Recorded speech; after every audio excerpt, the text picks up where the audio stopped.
जातिगत जनगणना ये वो हथियार है जिसे पूरा विपक्ष 5 राज्यों के विधानसभा चुनाव में मुखर रूप से उठाता रहा है और लोकसभा चुनाव के मद्देनजर भी ये मुद्दा विपक्ष के हर एक नेता की जुबान पर है। इसी एक मुद्दे को लेकर इंडिया गठबंधन के नेता बीजेपी को लगातार घेर रहे हैं।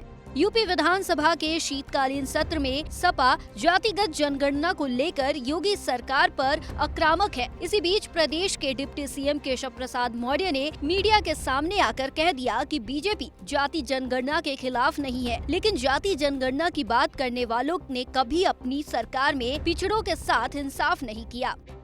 ये सपा, बसपा, कांग्रेस या जो भी राजनीतिक दल जाति जनगणना की बात करते हैं, वो सत्ता में रहते हुए कभी भी पिछड़े वर्ग के साथ न्याय नहीं किया, कभी उनका हक देने का काम नहीं किया। भारतीय जनता पार्टी लगातार समर्थन दी है, सबका साथ सबका विकास किया है।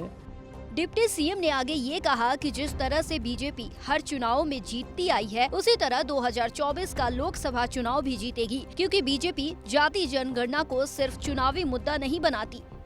लोकसभा चुनाव भारतीय जनता पार्टी ने जीता, 2017 का विधानसभा चुनाव भारतीय जनता पार्टी ने जीता। ये समाजवादी पार्टी के सत्ता में रहते हुए हम लोग जीते।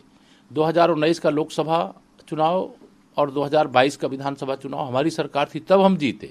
2024 में भी 80 की 80 लोकसभा सीटें इसलिए जीतेंगे क्योंकि भारतीय जनता पार्टी जाति जनगणना को केवल चुनावी मुद्दा नहीं बनाती। सबका साथ सबका विकास, मतलब जो समाज इस पूरे राज्य के अंदर रहता है, पूरे राष्ट्र के अंदर रहता है, अगर वो गरीब है तो गरीब की हमारे लिए कोई जाति नहीं है। उसके जीवन स्तर में सुधार होना चाहिए। अगर उसके पास रहने का घर नहीं है तो उसे आवास मिलना चाहिए। इस दौरान केशव प्रसाद मौर्य ने बसपा की बैठक पर तंज कसा। कहा, बसपा अब अपनी तैयारी कर रही है, लेकिन बीजेपी एक चुनाव खत्म होते ही दूसरे चुनाव की तैयारी में लग जाती है।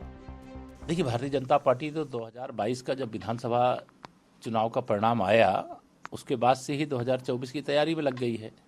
बसपा अब अपना तैयारी शुरू कर रही है। तो राजनीतिक दल हैं, अपने अपने दलों के हिसाब से वो लोग तैयारी करते हैं।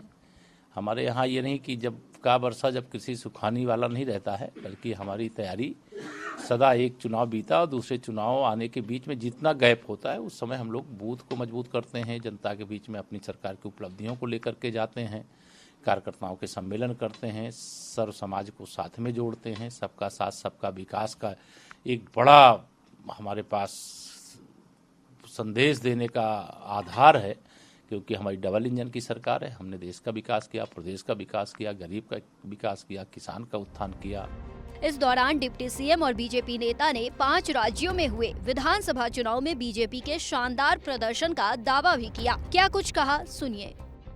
जो वास्तविक रूप से मतदाताओं ने अपना जनादेश दिया है, मतदाताओं ने जो आदेश दिया है, उसके परिणाम सामने आएंगे और हमें आशा है कि हम विधानसभा के 5 राज्यों के चुनाव में शानदार प्रदर्शन करेंगे और भारतीय जनता पार्टी 3-2 से लगभग आगे है आज की डेट में। भारतीय जनता पार्टी जाति जनगणना के खिलाफ नहीं है।